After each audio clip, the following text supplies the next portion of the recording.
Two low-level thugs thought they had the waitress cornered, laughing as she dropped her tray in terror. But they made a fatal mistake by ignoring the silent man in the corner booth. They didn't notice the tattoos crawling up his neck, or his 60-pound Pitbull uncoiling beneath the table, until the man finally stood up. By the time they realized they weren't the hunters anymore, the dog was already moving like liquid lightning. If this story pulled you in, make sure to hit that subscribe button so you never miss what's coming next. I've got another unforgettable story dropping tomorrow. And while you're here, jump into the comments and tell me where you're watching from. I love seeing our community from all around the world. Alright, let's get back into it. The moment Camilla Smith's voice cracked, the laughter behind her didn't stop, but the diner did. Forks paused midair. Conversations dissolved into silence. Even the fluorescent lights seemed to dim as her tray tilted in trembling hands, coffee sloshing over the rim and splashing across the checkered floor in dark, spreading pools. It wasn't clumsiness. It was fear, the kind that seizes your muscles and makes your breath come shallow and fast. Two men in leather jackets had her pinned between the counter and the vinyl stools, their bodies forming a wall she couldn't escape, their breath hot against her neck as they whispered threats that sounded like jokes to anyone who couldn't hear the venom beneath. Brantley leaned closer, his grin widening as tears welled in her eyes. He was enjoying this. The power, the control, the way her hands shook when he tilted his head and murmured something only she could hear. Something about remembering faces, about consequences, about how some mistakes follow you home. Carson's fingers dug into her forearm with casual cruelty, tightening when she tried to twist free. His laugh was low and mean, the kind that comes from someone who's discovered he likes hurting people and has stopped pretending otherwise. They were savoring this moment, believing this forgotten roadside diner was just another stage where no one mattered enough to interfere. They were wrong. They didn't notice the way silence spread outward like ripples on still water, claiming space around them one table at a time. The elderly couple by the jukebox had stopped eating, forks frozen above their plates. The trucker at the counter had gone rigid, his coffee cup halfway to his lips. Even the cook had paused in the kitchen window, spatula suspended, watching through the pass-through with wide eyes. And they certainly didn't notice the man seated in the corner booth by the window. Damian Davila sat perfectly still, dressed simply in a black suit with no tie, the top button of his white shirt undone. Tattoos traced the visible skin of his neck and crawled across the backs of his hands, intricate, dark, deliberate. He looked like someone who had walked through fire and come out forged rather than burned. His coffee cup lowered to the table with the soft click of porcelain on laminate, but his eyes never wavered, never blinked, tracking Brantley and Carson with the focus of someone who had learned decades ago how to disappear into crowds while missing nothing. He had the stillness of deep water, the coiled readiness of someone who understood exactly when patience ended and action began. At his feet, a gray Pitbull sat like carved stone, muscles visible beneath its short coat, a heavy chain collar catching the afternoon light. The dog's ears were forward, its body motionless except for its eyes brown, intelligent, utterly focused on the two men crowding Camilla. It didn't growl, it didn't shift. It simply watched with the kind of attention that precedes violence, patient and disciplined and absolute. Camilla's voice came out small and broken. "Please, just let me go." Brantley laughed harder, louder, as if her fear was the punchline he'd been waiting for. His hand came up to her shoulder, fingers pressing down with enough force to make her wince. "You should have thought about that last night, sweetheart." Recognition flashed across her face, raw and undeniable. Her eyes widened, her breath caught. She knew exactly why they were here. This wasn't random. This wasn't bad luck or wrong place, wrong time. This was revenge. Carson leaned in close enough that his stubble nearly brushed her cheek. "You remember now, don't you? That alley? Those flashing lights you just had to wave at?" Camilla's knees buckled slightly, but Carson's grip kept her upright, kept her trapped. Tears spilled down her cheeks, and Brantley tilted his head mockingly, his grin stretching wider. "We told ourselves we'd find you. And look, here you are, serving coffee like nothing happened." The diner had become a vacuum. No one moved, no one spoke. The only sound was the faint hum of the refrigerator behind the counter and the ragged hitch of Camilla's breathing. Brantley shoved her forward, not gently, not playfully, sending her stumbling hard into the edge of the counter.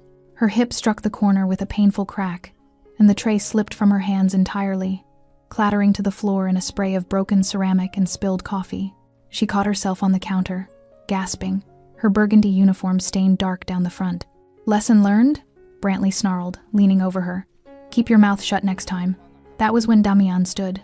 Not rushed, not dramatic, just Inevitable.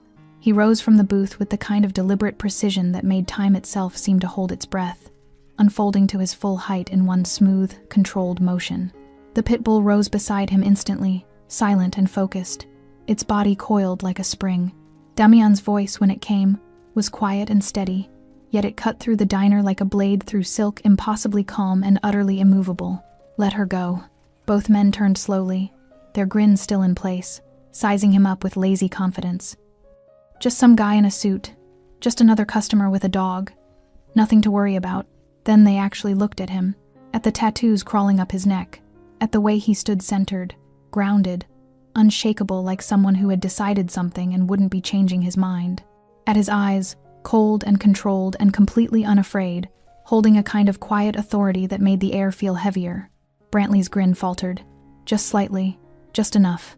Carson's hand drifted toward the inside of his jacket, fingers seeking reassurance, seeking steel, seeking the thing that would make this problem go away. The Pitbull's muscles tensed visibly, every line of its body radiating a warning that bypassed language entirely and went straight to instinct. Not growling, not barking, just ready. Damian's gaze didn't waver. He didn't raise his voice. He simply repeated himself, each word falling like a stone into still water. Let her go. Carson's laugh came out, wrong, nervous, thin, strangled. He glanced at Brantley for reassurance, then back at Damian, his hand still hovering near his jacket. Then he made his choice. His fingers closed around something hidden beneath the leather, and he took one step forward. In less than a heartbeat, the world changed. Camilla had barely slept the night before. Every shadow on her walk home replayed in her mind like a horror film. Stuck on loop the alley, the blood, the sickening sound of fists landing on flesh, the way Brantley's eyes had snapped toward her just before he ran. She'd tossed and turned until her sheets were tangled around her legs, her pillow damp with anxious sweat. And when morning finally came, she'd stared at her reflection in the bathroom mirror, wondering if she should call in sick. She hadn't. Because calling in sick meant admitting she was afraid. And admitting she was afraid meant accepting that what happened in that alley had changed something fundamental inside her. So she'd gone to work anyway, telling herself it was over, telling herself they'd never find her, telling herself that doing the right thing was supposed to protect you, not haunt you. She'd been wrong. The previous night had started ordinary enough. Camilla's shift had ended at 11, later than usual because Jenny had called in sick and someone needed to cover the closing duties. She'd locked up the diner, counted the register twice to make sure the numbers matched, and stepped out into the cool October air with her tips folded in her apron pocket and her keys already in her hand. The walk home was always the worst part of closing. 3 blocks through downtown, past the shuttered storefronts and empty parking lots, the streetlights casting long yellow pools that didn't quite reach the spaces between. She'd done it 100 times before. She knew which alleys to avoid, which streets had cameras, which routes kept her visible. But that night, she'd been tired, distracted, thinking about whether she had enough milk for breakfast and whether her landlord would finally fix the leaking faucet. She hadn't noticed the voices until she was already past the alley entrance. Low, angry, punctuated by sounds that made her stomach twist. Camilla froze mid-step, her keys biting into her palm. Every instinct screamed at her to keep walking, to mind her business, to get home and lock the door and pretend she'd heard nothing. But something, some stubborn, reckless part of her that still believed the world could be fair made her turn her head. The alley was narrow and dark, lit only by the glow of a security light 2 buildings down. At first, she could only make out shapes. 3 figures, 2 standing, 1 on the ground. Then her eyes adjusted. 2 men in leather jackets stood over someone curled on the pavement, taking turns kicking him in the ribs with methodical, brutal efficiency. The man on the ground wasn't fighting back anymore. He was just trying to protect his head, arms wrapped around his skull, body jerking with each impact. Camilla's breath caught in her throat. Her heart hammered against her ribs so hard she thought it might crack bone. Walk away, something inside her whispered. This isn't your problem. But the man on the ground made a sound, a wet, desperate gasp, and Camilla's feet moved before her brain could stop them. Hey! Her voice came out thin and shaky, barely louder than a whisper. The 2 men didn't even pause. One of them, the shorter one with a goatee and cold eyes, delivered another vicious kick to the victim's side. The sound it made was wrong, hollow and sharp at the same time. Hey! Camilla shouted louder this time, her voice cracking with fear and adrenaline. Stop it! Someone call. Both men's heads snapped toward her in perfect unison. For one frozen moment, they just stared at each other across the mouth of the alley.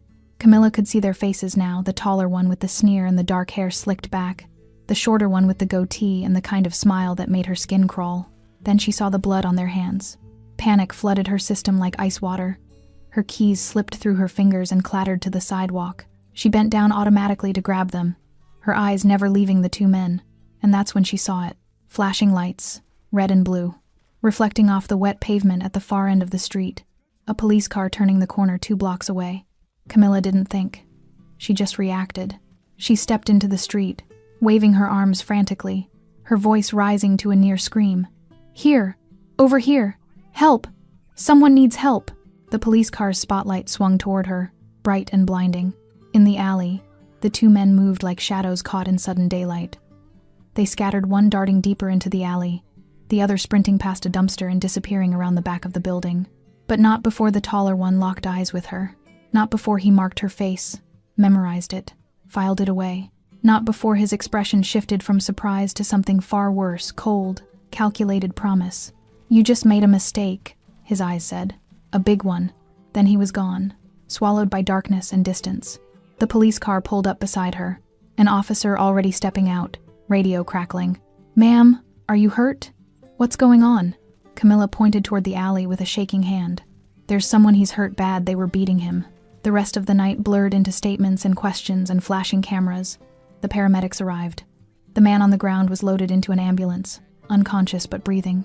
The officers took her information, asked her to describe the attackers, promised they'd follow up, but by then, the men were long gone. And Camilla stood alone on the sidewalk, her apron still stained with coffee from her shift, her hands trembling uncontrollably, and a cold, heavy certainty settling into her bones. They saw you. They know your face. She'd walked home in a daze, checked every lock twice, pushed her dresser in front of her bedroom door, and lay awake until dawn broke through her curtains. And now, standing in the diner with Brantley's hand on her shoulder and Carson's fingers digging into her arm, she understood with perfect, terrible clarity. They hadn't forgotten. They'd come to collect. "You remember now, don't you?" Brantley's voice was silk wrapped around razor blades, soft and dangerous, spoken just loud enough for Camilla to hear. His hand remained clamped on her shoulder, fingers pressing into the hollow above her collarbone hard enough to leave bruises. Carson stood on her other side, blocking any path of escape, his grip on her wrist unrelenting. Camilla couldn't speak. Her throat had closed up completely, her vocal cords locked tight with terror. All she could do was nod, a tiny, jerky movement that made Brantley's grin stretch wider. "That's what I thought." He leaned in closer, his breath smelling of cigarettes and something sour. "You cost us a good night's work, sweetheart. Made us run like rats. Made us look weak." His fingers tightened. "That doesn't sit well with us." Carson chuckled, low and mean. "We've been looking for you. Took us a while, had to check 3 diners before we found the right one.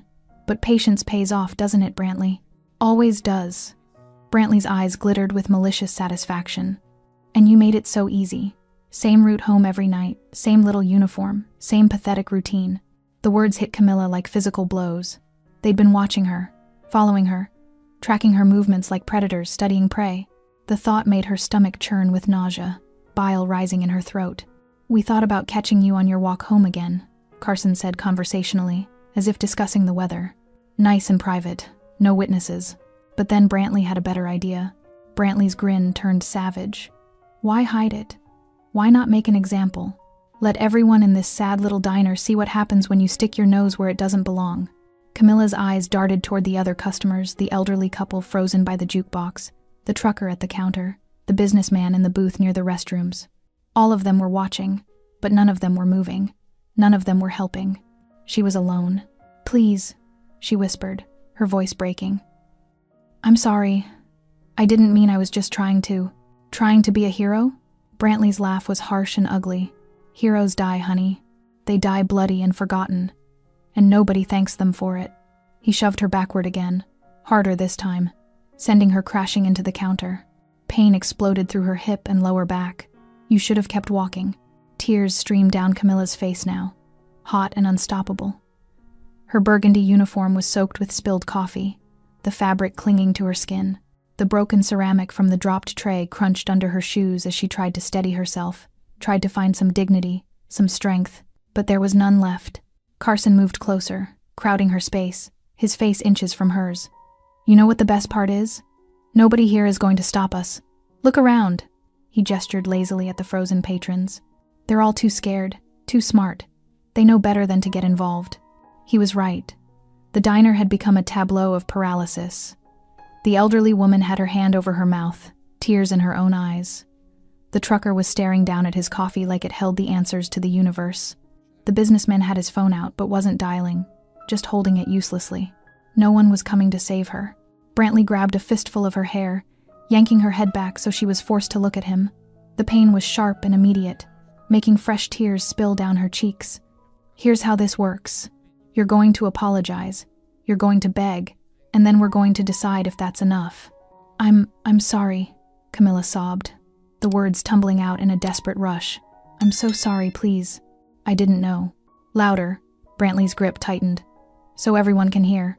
I'm sorry. Her voice cracked, rising to something close to a scream. Please, I'm sorry. Carson laughed, delighted. That's more like it. See how easy it is when you cooperate? But Brantley's expression darkened. Not good enough. Not even close. He released her hair only to grab her arm, twisting it behind her back with practiced cruelty. Camilla cried out, the joint screaming in protest, white-hot pain shooting up to her shoulder. Stop, please stop. Why should we? Brantley snarled into her ear. You didn't stop when we told you to mind your business. You kept waving those cops down like some kind of saint. Well, congratulations, you saved one piece of trash and now you get to pay for it. The world was narrowing to a pinpoint of pain and terror. Camilla couldn't think anymore, couldn't plan, couldn't do anything except endure. Her knees were buckling. Her vision was blurring. Somewhere distant, she heard the elderly woman crying, heard someone's chair scrape against the floor as they stood, then sat back down. No one was coming. No one ever came. Carson's hand moved to her throat, not squeezing but resting there, a promise of what could happen. Maybe we should take this outside. Finish what we started. What do you think, Brantley? I think... And then a voice cut through the diner like a knife through fog. Let her go. It wasn't loud. It wasn't aggressive. But it carried an authority that made the fluorescent lights seem to buzz louder, made the air feel heavier, made every person in the room inhale sharply at the same moment. Camilla's eyes snapped toward the source, toward the corner booth by the window, where a man in a black suit had risen to his feet. Damian Davila stood with the stillness of someone who had made a decision and wouldn't be swayed. His tattoos caught the afternoon light, dark ink against olive skin. His expression was calm, controlled, utterly unafraid. And beside him, the gray Pitbull had risen as well, every muscle in its body coiled and ready. Brantley's grip on Camilla loosened just slightly as he turned to face this interruption. His sneer was already forming, his confidence rebuilding. Who the hell are you supposed to be? Damian didn't answer. He simply stood there, immovable as stone. His dark eyes locked on Brantley and Carson with the kind of focus that made prey animals freeze in open fields. Carson's hand drifted toward his jacket, toward the reassuring weight hidden inside, and the Pitbull's ears flattened against its skull. Damian Davila had been sitting in that booth for 43 minutes, long enough to finish one cup of coffee, long enough to watch the shift change, the older waitress clocking out, the younger one with the burgundy uniform taking over the afternoon rush, long enough to catalog every exit, every blind spot, every person who walked through the door. It was a habit he couldn't break. 20 years in his line of work had burned it into his nervous system. Assess, observe, anticipate. The moment you stopped paying attention was the moment someone put a bullet in your spine or a knife between your ribs. So when the two men in leather jackets walked in, Damian noticed. Not because they looked particularly dangerous, plenty of men wore leather jackets. Not because they were loud or aggressive, they'd been quiet at first, almost polite, ordering coffee and sitting at the counter like regular customers. No, Damian noticed because of the way they watched the waitress. Not with attraction, not with casual interest, with intent. Their eyes tracked her movements with the focus of hunters marking prey. When she disappeared into the kitchen, both men's heads turned to follow her path. When she returned with their coffee, one of them, the taller one with slicked-back dark hair, smiled at her in a way that made Damian's jaw tighten. He'd seen that smile before. On men who enjoyed inflicting pain. On men who confused power with strength and cruelty with dominance. At his feet, the Pitbull shifted slightly, sensing the change in Damian's breathing. The dog's name was Sombra Shadow, and she'd been with him for 4 years. Rescued from a fighting ring, half-starved and scarred, She'd learned to read him the way most people read books. She knew when he was relaxed. She knew when he was alert. And she knew when violence was coming. Damian scratched behind her ear absently, his eyes never leaving the two men. "Easy, girl," he murmured. "Not yet." Sombra settled but remained coiled, her dark eyes fixed on the men at the counter. For the next 20 minutes, Damian watched the scene develop with the grim inevitability of a slow-motion car crash. The men's body language shifted from casual to predatory. They moved from the counter to positions flanking the waitress, cutting off her escape routes. Their voices dropped to whispers meant only for her ears. And then her tray tilted, coffee spilling across the floor. Damian's hand stilled on Sombra's head. The waitress's voice cracked a sound of pure fear, and something old and cold settled into Damian's chest. He recognized that sound. He'd heard it in Medellin, in Ciudad Juarez, in a dozen blood-soaked cities where predators operated with impunity because everyone else was too afraid to intervene. He'd promised himself he was done with that life, done with violence, done with being the man who solved problems with broken bones and fear. But some promises were easier to make than to keep. "Let her go," he said quietly, more to himself than anyone else. Testing the words, feeling their weight. Sombra's ears pricked forward. The taller man, Brantley, he'd heard the other call him, shoved the waitress hard into the counter. She gasped, stumbling, her hip striking the edge with enough force to make Damian wince. The tray clattered to the floor, ceramic shattering, coffee spreading in dark pools across the checkered linoleum. And still, no one moved. No one helped.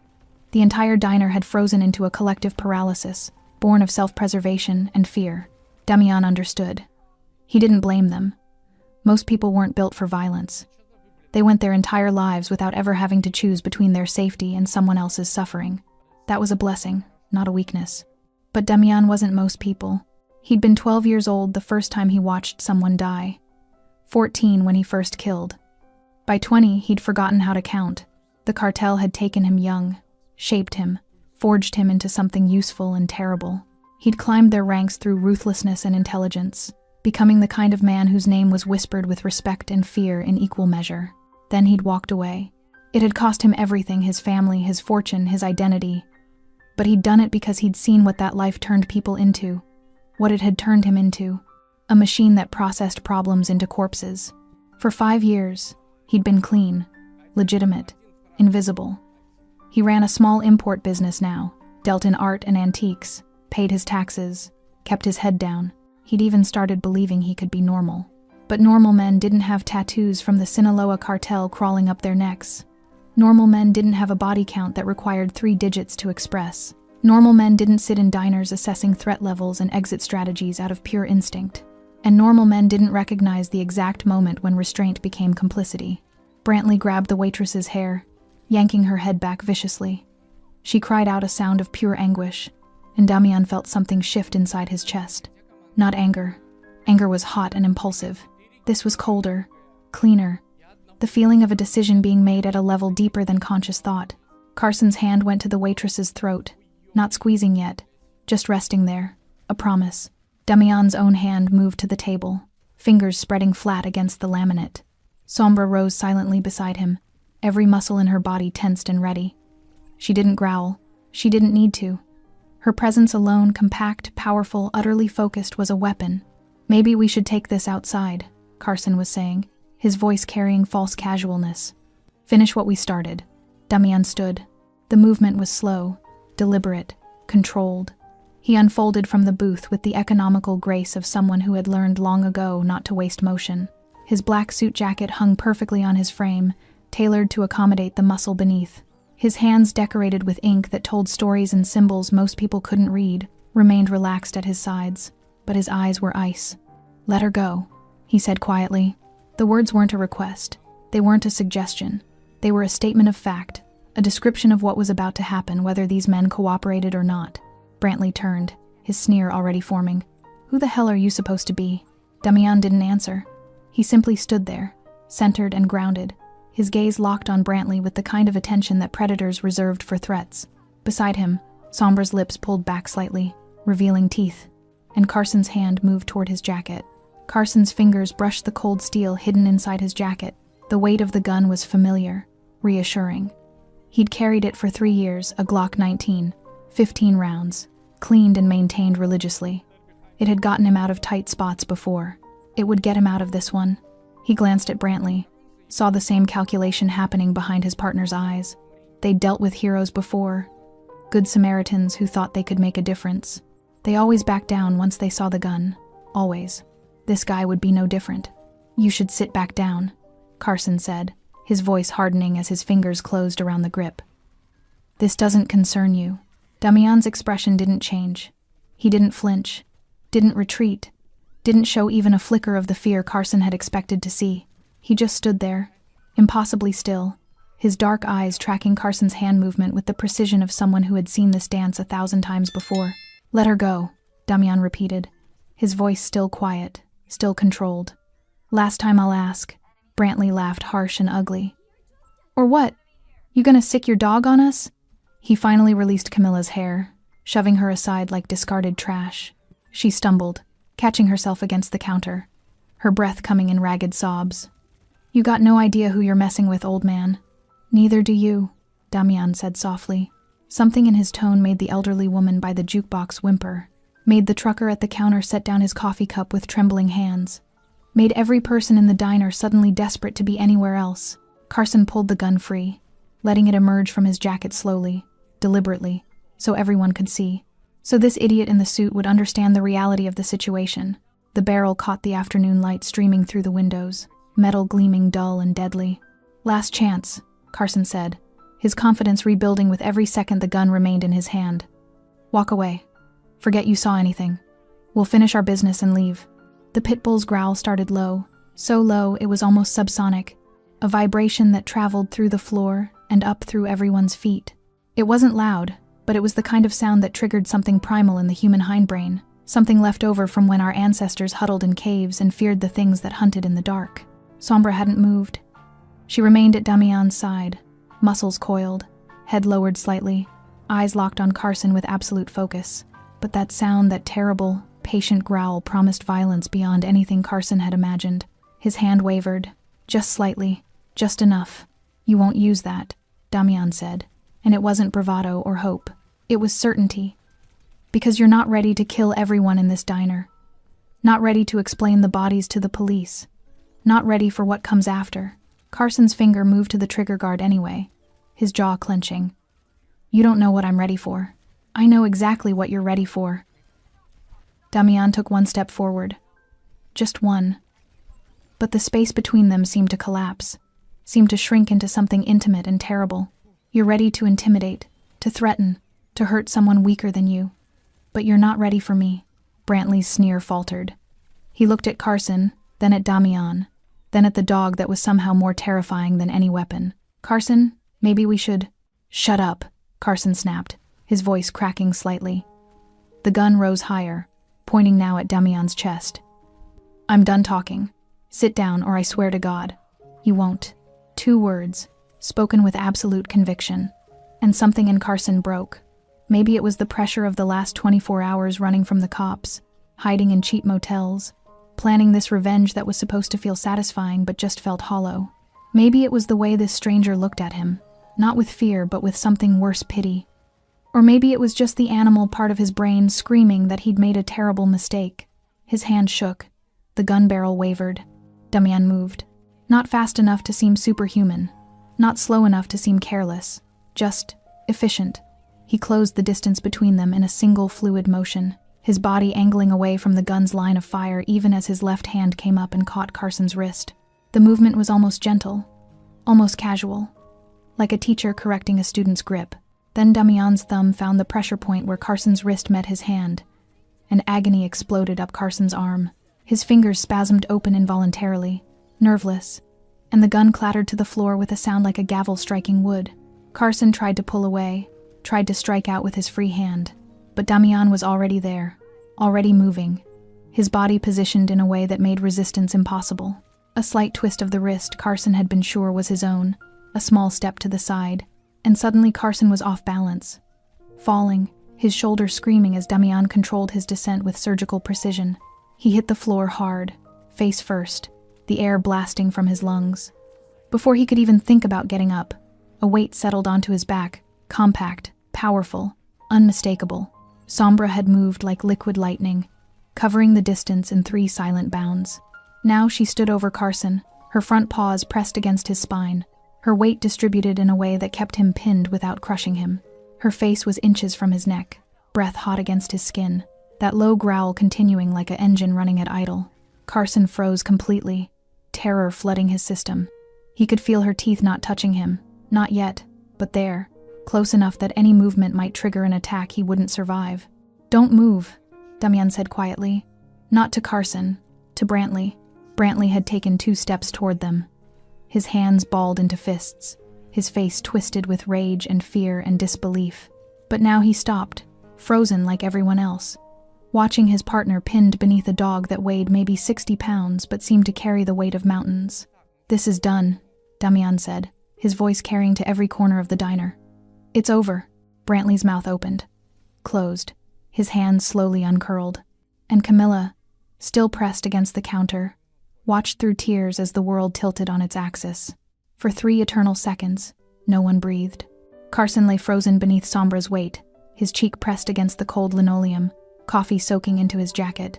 The Pitbull's growl had stopped, but somehow the silence was worse.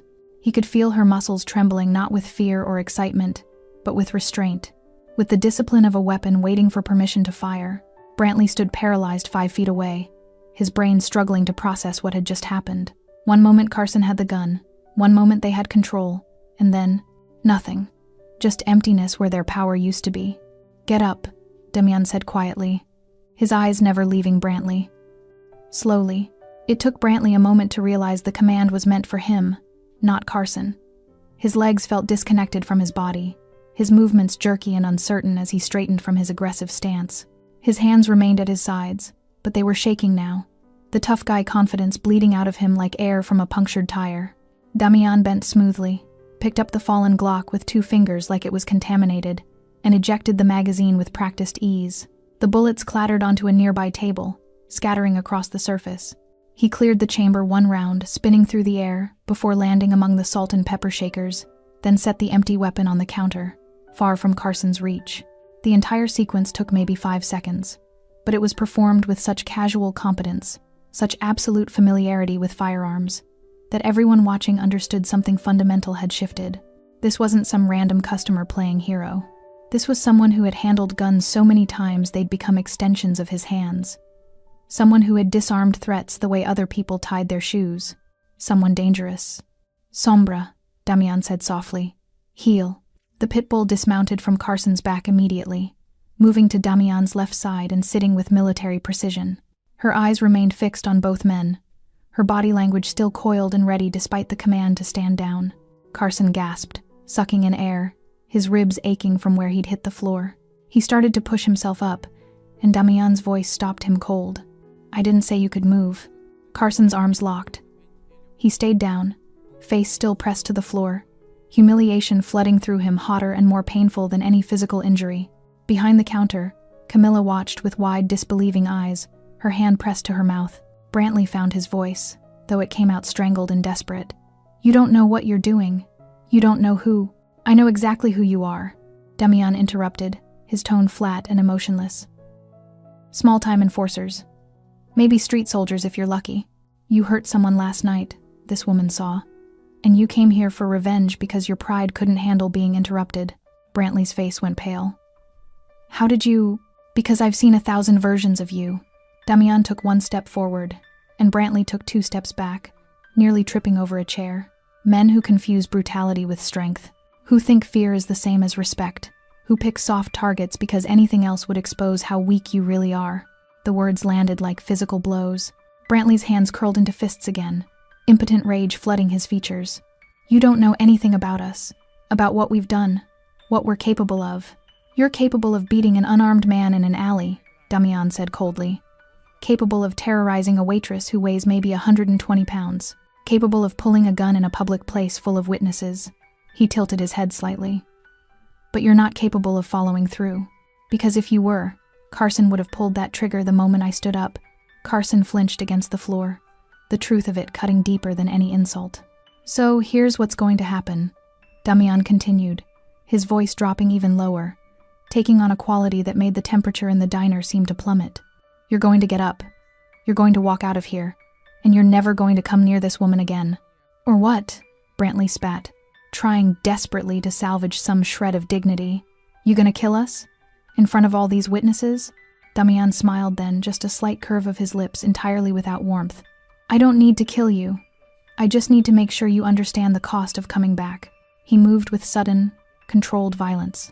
3 strides closed the distance to Brantley, who barely had time to raise his hands before Damian caught his right wrist and twisted not enough to break, but enough to send lightning bolts of pain up Brantley's arm.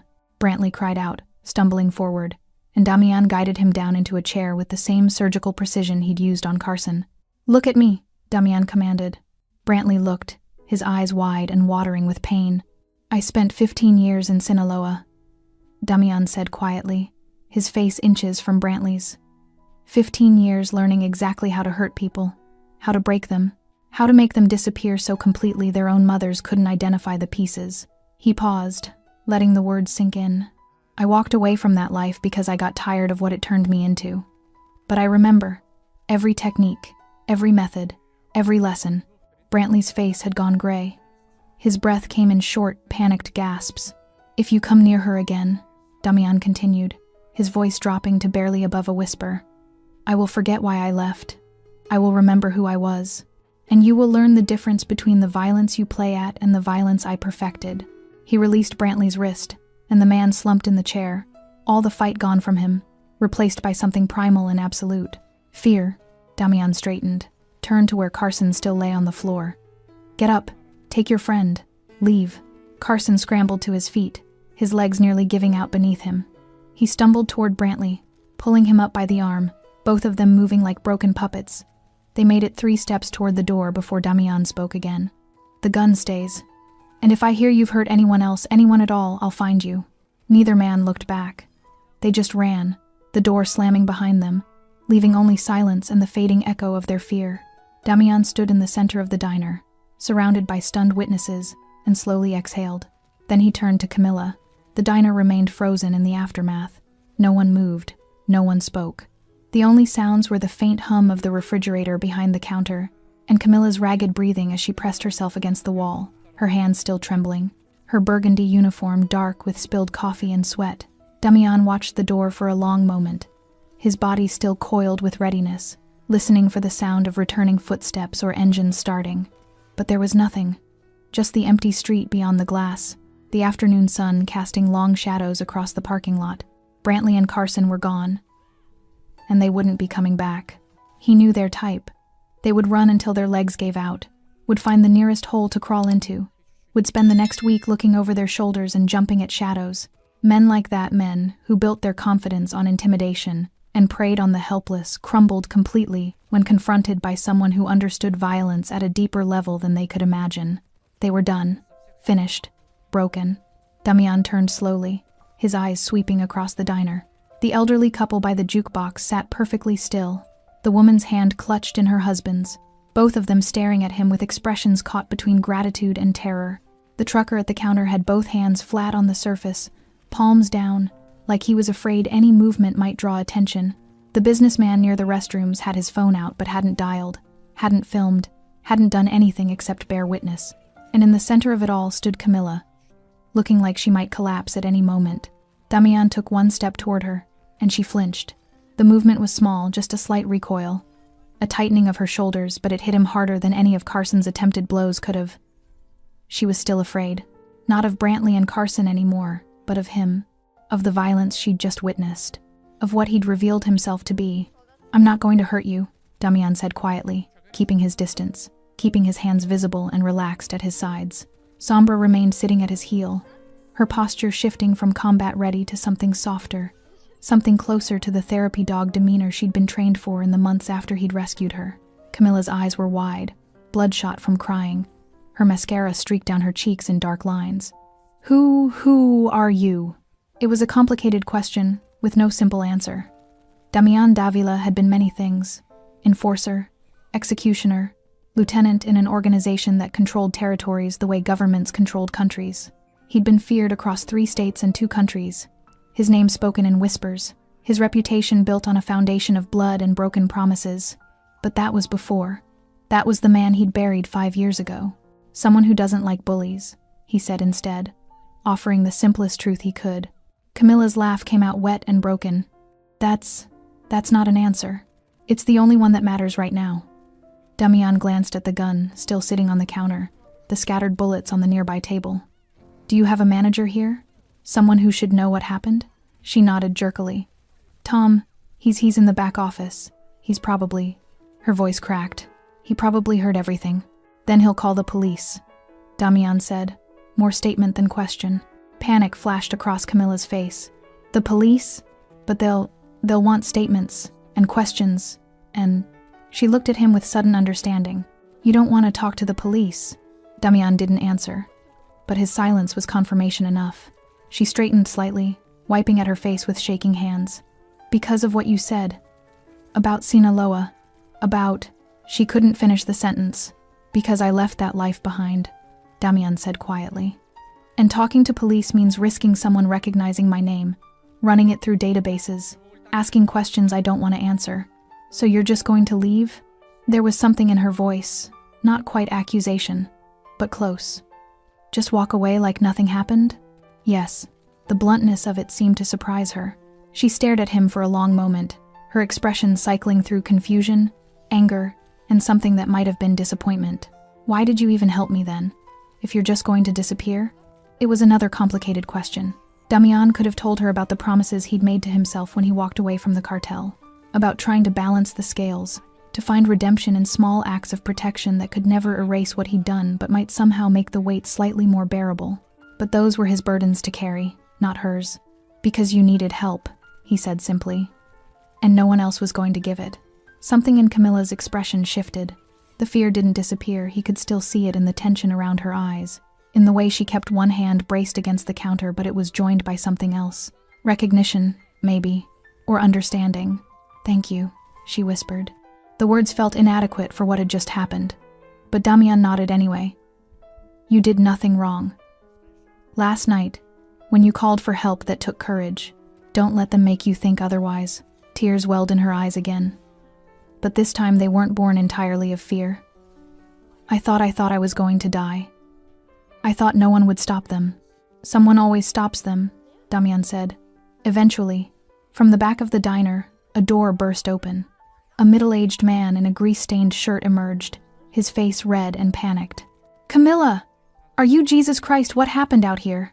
His eyes swept across the scene, the spilled coffee, the broken ceramic, the gun on the counter, the scattered bullets before landing on Damian with sudden suspicion. Who the hell are you? Someone who was leaving, Damian said evenly. The manager's eyes narrowed. Like hell you are. You're staying right there until the cops. Tom, no, Camilla interrupted, her voice stronger than it had been moments before. He helped me. Those men, they were going to... She couldn't finish, but she didn't need to. The evidence was written across her tear-stained face, her stained uniform, her trembling hands. Tom's expression shifted from suspicion to confusion, to something approaching understanding. The guys who ran out? They were? They're gone, Camilla said firmly, and he made sure they won't come back. Tom looked between them, clearly struggling with the decision. Finally, he sighed heavily. I'm still calling the police. There's a gun here, for Christ's sake. But, he looked at Damian. Give me 5 minutes before I dial. It was more grace than Damian deserved. He nodded once, then turned toward his booth. Damian moved toward his booth with the same controlled efficiency he displayed throughout the confrontation. No rushing, no theatrics, just purposeful steps that carried him back to where his coffee sat cold and forgotten, where his world had been simple and quiet before violence had called him back into the light. Sombra followed at his heel. Her body language relaxed now, the combat readiness fading into something gentler. She'd done her job perfectly, controlled aggression, disciplined restraint, the perfect balance between protection and restraint that he'd spent months training into her after the rescue. He reached for his jacket, draped across the back of the booth, simple black leather, worn soft from years of use. Expensive once, but now just comfortable. His fingers closed around the material, and he turned back toward the center of the diner. Camilla was still pressed against the counter, her arms wrapped around herself, shaking like a leaf in a storm. The adrenaline was crashing now, leaving her system in a flood that made her knees weak and her vision blur. Tom had moved to her side, speaking in low, soothing tones, but she barely heard him. All she could focus on was the cold that had seeped into her bones. Not from temperature, the diner was warm, almost stuffy, but from shock. From the bone-deep understanding of how close she'd come to something terrible. Damian approached slowly, reading her body language, giving her space to refuse his proximity. When he was close enough to speak without the entire diner hearing, he stopped. "May I?" he asked quietly, indicating the jacket. Camilla looked at him with confusion clouding her tear-streaked face. "What?" "You're in shock," Damian said simply. "Your body temperature is dropping. This will help." Before she could respond, before she could process whether she wanted help from someone who had just casually dismantled two armed men, he stepped forward and draped the jacket across her shoulders with surprising gentleness. The leather was still warm from his body heat, still carried the faint scent of expensive cologne and something else, coffee, maybe, or the peculiar smell of well-maintained firearms. The weight of it settled across her shoulders like an anchor, grounding her, pulling her back from the edge of the panic spiral she'd been teetering on. "I can't," she started, her hands coming up automatically to remove it. "This is yours. I shouldn't." "Keep it," Damian said. His voice was different now, softer, lacking the edge of command that had cut through the diner minutes ago. "At least until you stop shaking." Camilla's hands stilled on the lapels. She looked down at the jacket, at her own trembling fingers, and something inside her cracked, not broke, just opened, like a dam releasing pressure it could no longer contain. The sob came from somewhere deep in her chest, ragged and raw, then another. Then she was crying in earnest, her whole body shaking with the force of emotions she'd been holding back since the moment Brantley and Carson had walked through the door. "I'm sorry," she gasped between sobs. "I'm sorry, I can't." "Don't apologize," Damian said quietly. "You survived. That's what matters." Tom had backed away slightly, giving them space, his own expression twisted with guilt and helplessness. The other patrons remained frozen, uncertain whether to approach or give privacy, trapped in the awkward space between compassion and self-preservation. Camilla pulled the jacket tighter around herself, using it like a shield, like armor against the world. "I thought I was going to die," she whispered. "I thought they were going to—" The words caught in her throat, too terrible to speak aloud. "But they didn't," Damian said, and there was something in his tone, not quite comfort but certainty, absolute, unshakable certainty. "And they never will. What I told them wasn't a bluff. If they come near you again, I'll know. And I'll finish what I started." She looked up at him then, really looked at him, past the tattoos and the stillness and the violence she'd witnessed, and what she saw surprised her. His eyes weren't cold anymore. They were tired, old in a way that had nothing to do with age, and everything to do with the weight of things seen and done.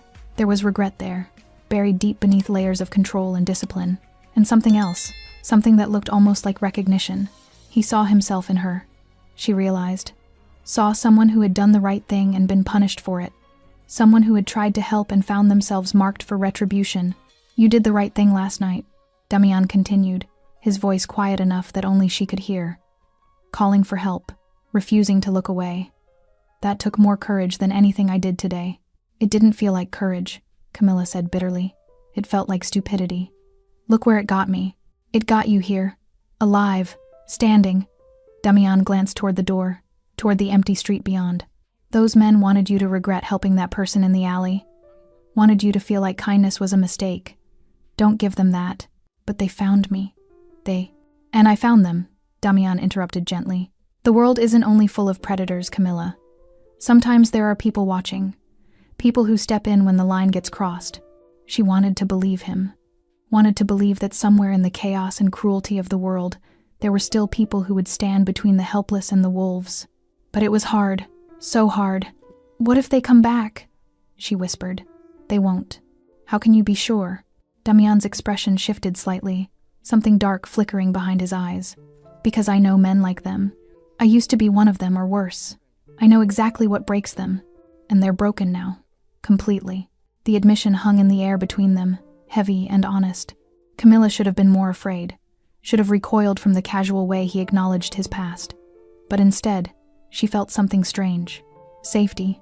This man, this dangerous, violent, tattooed stranger, had protected her when no one else would, had put himself between her and harm without hesitation, without asking for anything in return. And now he was standing here, giving her his jacket, speaking to her like she mattered. "Thank you," she said again, and this time the words carried more weight, more meaning. "I don't know how to..." I can't thank you. Damian nodded once, accepting the gratitude without false modesty or deflection. You're welcome. From the back office, they heard Tom's voice rising slightly, the sound of him dialing, speaking to someone on the phone. The police would be here soon. Questions would be asked. Statements would be taken. And Damian needed to be gone before that happened. I have to go, he said quietly. Camilla's hands tightened on the jacket. Will I see you again? It was a strange question to ask a stranger. But he didn't feel like a stranger anymore. He felt like the only solid thing in a world that had tried to shake her apart. Damian was quiet for a moment, considering. I come here sometimes, he said finally. For the coffee, for the quiet. It wasn't a promise. But it wasn't a refusal either. Keep the jacket, he added. Consider it a reminder. Of what? His lips curved into something that wasn't quite a smile but was close. That someone was watching, and that you're stronger than you think. Before she could respond, he turned and walked toward the door, Sombra moving silently beside him. His hand was on the handle when Camilla called out, What's your name? He paused, half-turned, his profile sharp against the afternoon light streaming through the windows. Damian. Then he was gone, the door closing softly behind him, leaving nothing but the lingering warmth of his jacket and the profound silence of a diner full of people trying to process what they'd just witnessed. Camilla stood there, wrapped in leather that smelled like safety, and finally let herself breathe. The diner didn't return to normal immediately. For several long minutes after Damian walked out, everyone remained frozen in their positions, as if afraid that moving too quickly might somehow rewind time and bring the violence back. The elderly woman by the jukebox was crying softly, her husband's arm around her shoulders, both of them staring at the space where the confrontation had unfolded, like it was a stage that might come alive again at any moment. The trucker at the counter finally moved, his hand shaking as he lifted his coffee cup to his lips. He took a sip, grimaced when he realized it had gone cold, and set it back down with a soft clink that seemed too loud in the heavy silence. Tom emerged from the back office, his face pale and drawn. Police are on their way, they said. He paused, looking at Camilla with something between concern and helplessness. They said not to touch anything, to preserve the scene. Camilla laughed, a broken, hysterical sound that didn't match the situation. The scene. Like this is a crime show. She pulled Damian's jacket tighter around her shoulders, drawing comfort from its weight. What do I even tell them? The truth, Tom said, though he didn't sound entirely convinced himself. 2 men came in. They threatened you. Another customer intervened. He glanced at the gun, still sitting on the counter, at the scattered bullets on the table. They'll have questions about him, though. About where he went. He left, Camilla said flatly. That's all I know. It wasn't entirely true. She knew his name. She knew about Sinaloa, about the 15 years he'd spent learning violence, about the life he'd walked away from. But those were his secrets to keep, his burdens to carry. And after what he'd done for her, she owed him at least that much. Tom nodded slowly, seeming to understand what she wasn't saying. Okay, we'll keep it simple then. The businessman near the restrooms finally put his phone away and stood, moving toward the counter with careful, measured steps. I saw everything, he said quietly. If the police need a witness statement, I can confirm what happened. Those men were the aggressors. That other man, he was defending her. Me too, the trucker added, his voice rough. I saw it all. They had her cornered, had a gun. That guy just stopped them. One by one, the other patrons added their voices.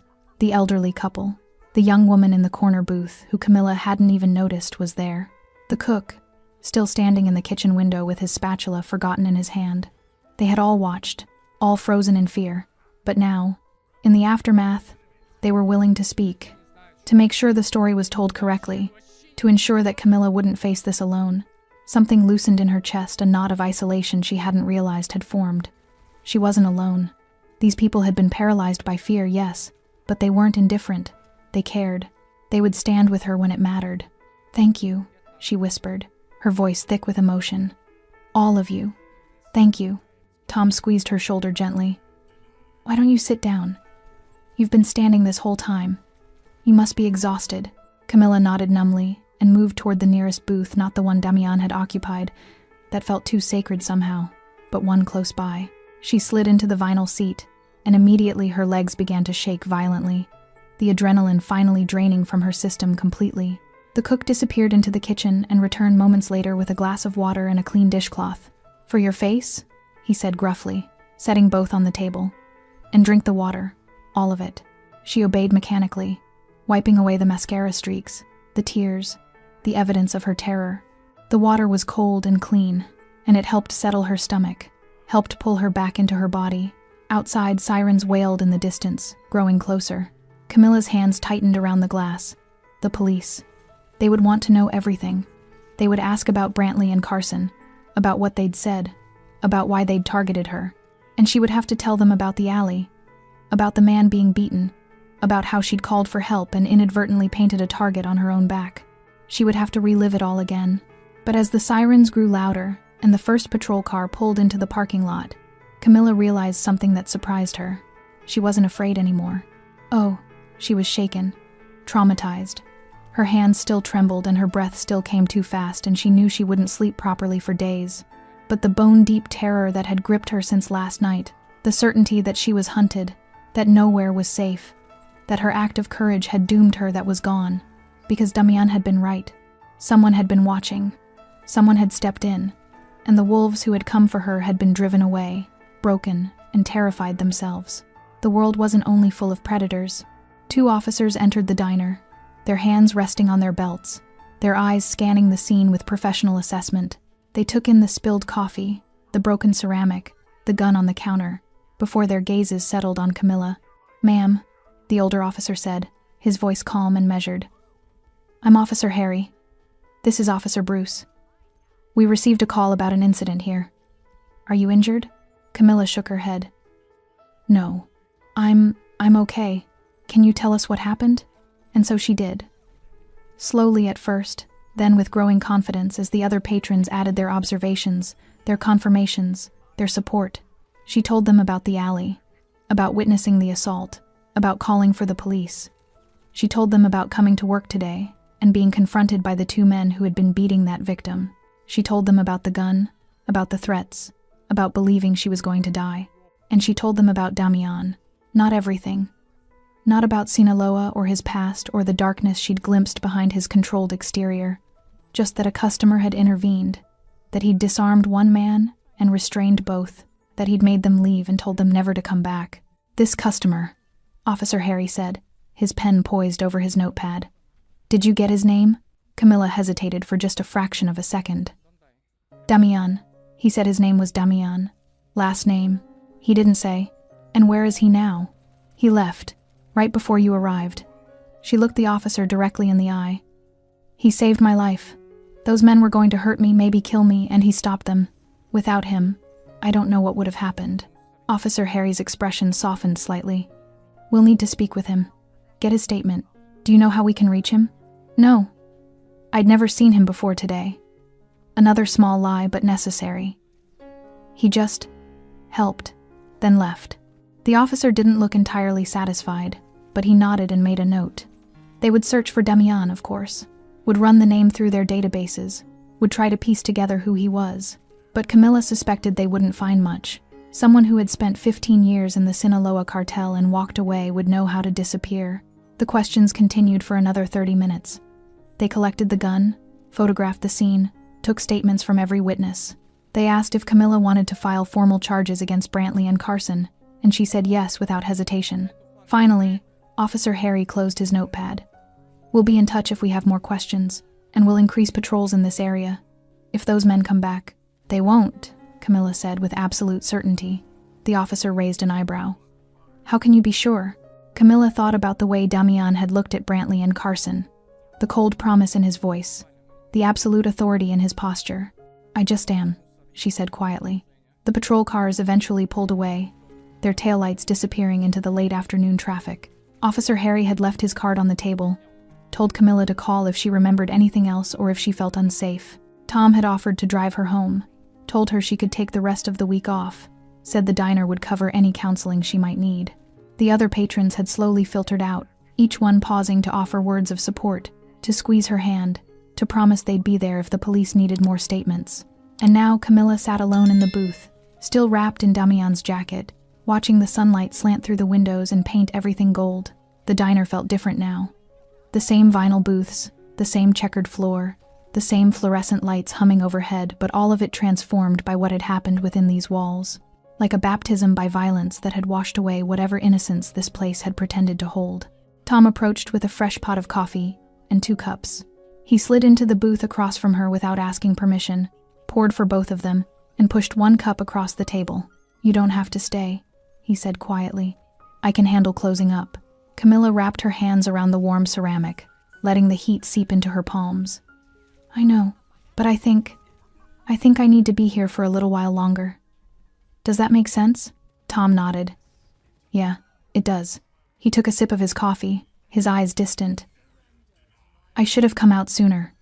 When I heard the commotion, I was in the back counting inventory and I heard voices getting loud, but I thought it was just..." He stopped, shook his head. "I should have come out." "You called the police," Camilla said. "That's what mattered. That guy Damian, he didn't wait for the police. He just acted." Tom's expression was complicated, caught between admiration and something that might have been shame. "I've been running this diner for 12 years. I tell myself I look out for my people. But when it mattered, I froze." "Everyone froze," Camilla said softly. "It's not you can't blame yourself for that, can't I?" Tom met her eyes. "What if he hadn't been here? What if it had just been us normal people who don't know how to fight, who've never had to make that choice? Would we have just watched while they..." He couldn't finish the sentence. Camilla didn't have an answer, because she'd been asking herself the same question since the moment Damian walked out the door. What if he hadn't been there? What if the universe hadn't placed exactly the right person in exactly the right booth at exactly the right time? She wanted to believe someone else would have intervened eventually, that the trucker or the businessman or even Tom would have found the courage to step in. But she'd seen their faces, seen the fear that had paralyzed them. And she understood it, because she'd felt it too, that primal certainty that getting involved meant becoming a target yourself. Most people weren't built for violence. Most people went their entire lives without having to choose between their safety and someone else's suffering. That was normal. That was human. But some people were different. Some people had walked through fire so many times they'd stopped feeling the heat. "He was here," Camilla said finally. "That's what matters. He was here, and he helped, and I'm alive because of it." Tom nodded slowly, but the weight of his guilt didn't seem to lift. "I'm giving you 2 weeks paid leave. Non-negotiable. You need time to process this. To heal. I can't afford..." "It's paid," Tom repeated firmly. "And when you come back, if you come back, we're installing a panic button behind the counter. Should have done it years ago." He paused.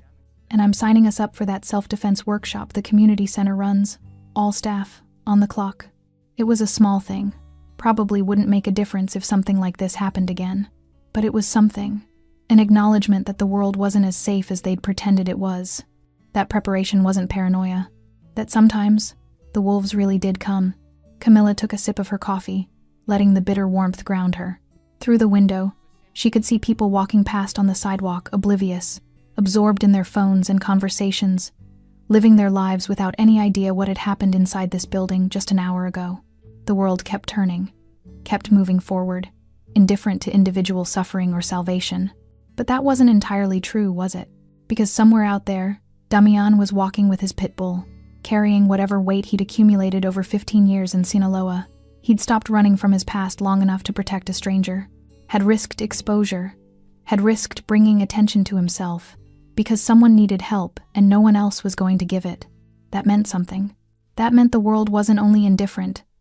That scattered throughout the masses of people who looked away, who froze, who chose safety over intervention.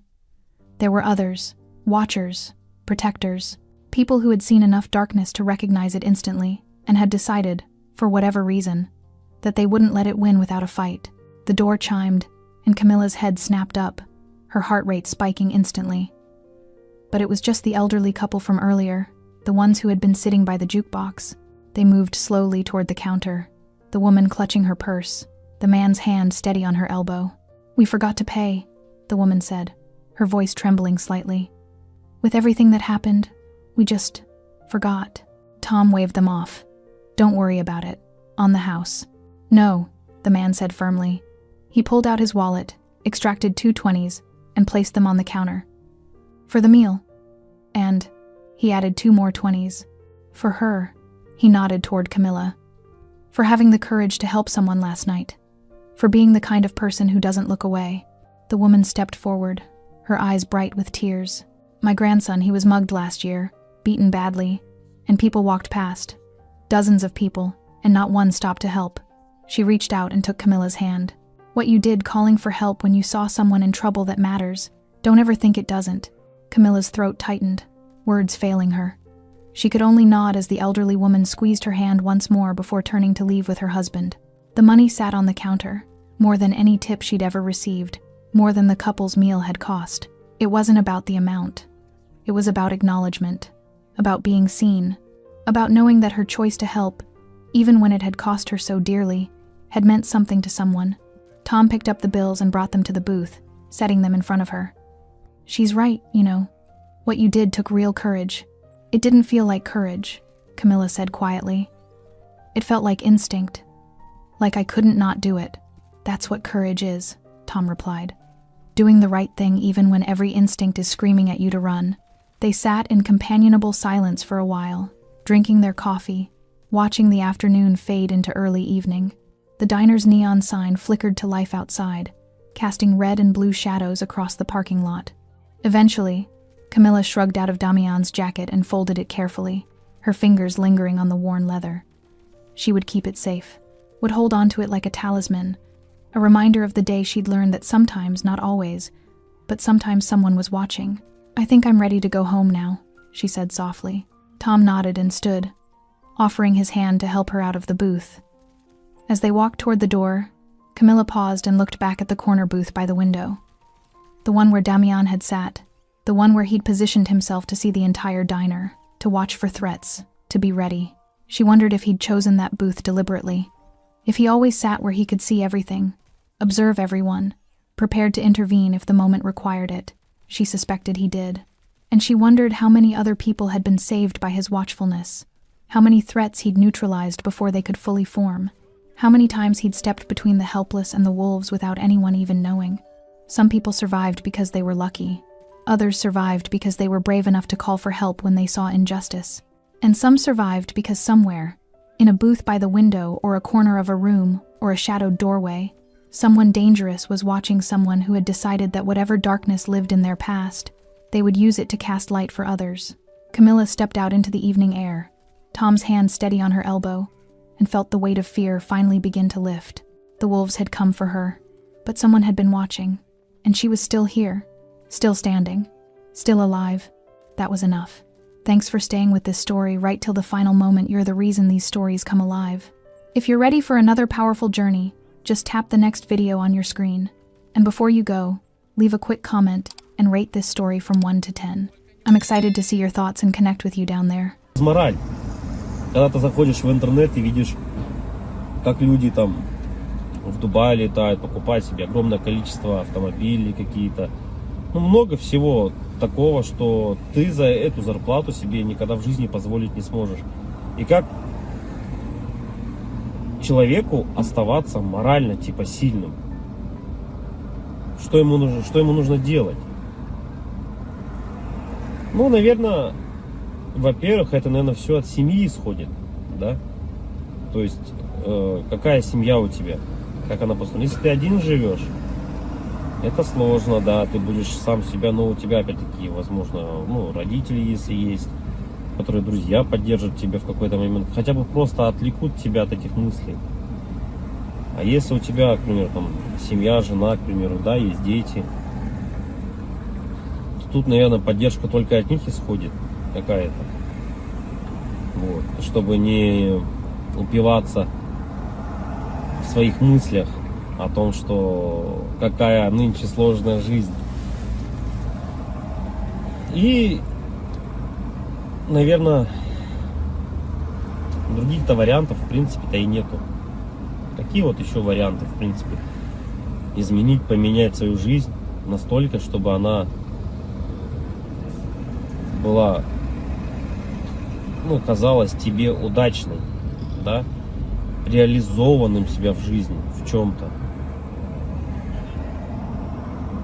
В чем, вот как проявляется на самом деле у нас реализованность? Наверное, у 90% случаев это финансовое благополучие. финансовая независимость. Это, наверное, одно из таких ключевых моментов, когда человек, наверное, считает себя реализованным, да, в этой жизни. То есть, как добиться этого? То есть, с учетом того, что даже возьмем нашу страну, да, сколько миллионов людей здесь живет, как каждому добиться этого результата? Непонятно. И с каждым годом просто ситуация становится все хуже и хуже. Все дорожает, люди зарабатывают либо столько же. Ну, даже если они зарабатывают столько же, на самом деле этого все уже недостаточно. К чему это все приведет на самом деле? В оконцове, наверное,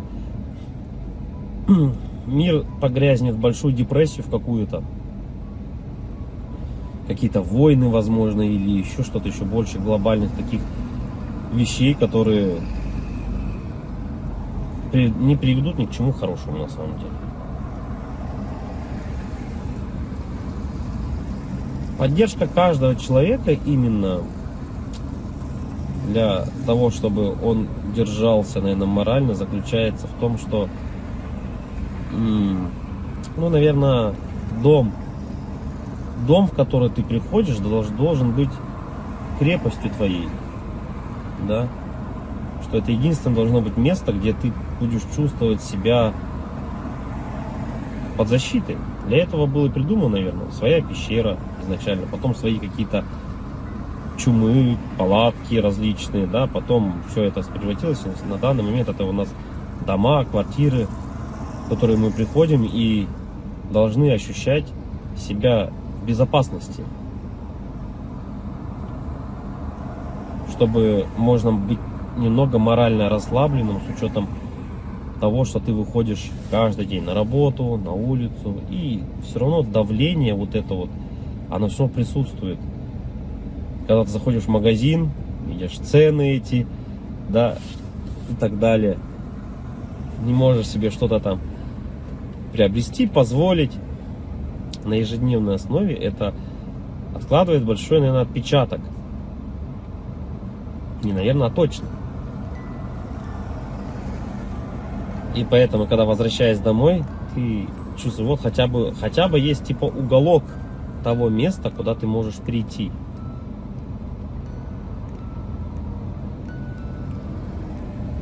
Уголок на самом деле человеку много тоже не надо. Можно хотеть большего, но на самом деле человеку одному много не надо. Да? Ему нужно спальное место, спокойное место, где можно подумать. Ну, это когда ты один, к примеру, да? Когда у тебя есть семья, к примеру, ты приходишь домой, опять-таки, тут хотя бы, да, поговорить о каких-то вещах. Просто об отрешенных вещах, наверное. И, возможно, при этих же условиях у тебя и появляется какая-то дополнительная мотивация для реализации себя. А когда у тебя нету ничего, вот это уже становится проблемой.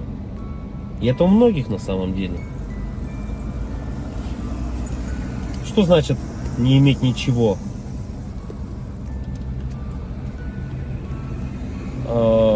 Тут, наверное,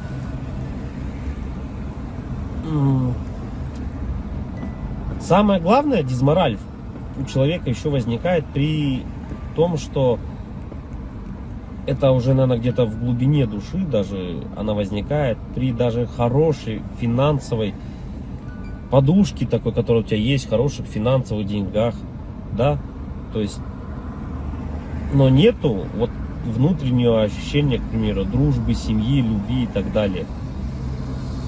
Это уже отдельно на самом деле разговор, потому что мы, вот, к примеру, можем взять, как сейчас вот Мелстрой, если кто-то смотрит, насколько тяжело обладать такими финансами и не иметь, по сути, ничего.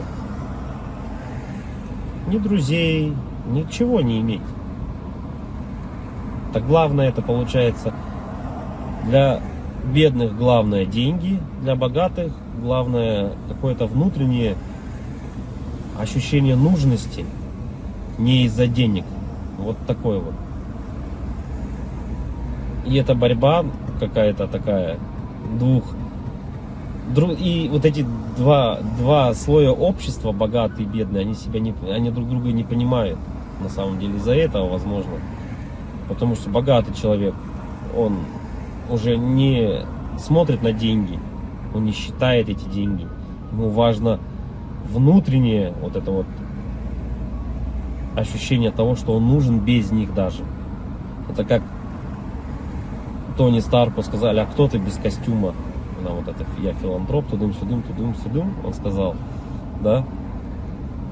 Так и человеку, у которого много денег, ты задашь вопрос: а кто ты без денег? Ну, что ты представляешь себе без денег? Вот и это, наверное, возможно, таких людей богатых, как вот, например, там, Мелстрой, задав ему этот вопрос: а кто ты без денег? Он на него ответить-то и не сможет. Обратная сторона людей бедных, да, вот если мы посмотрим, человеку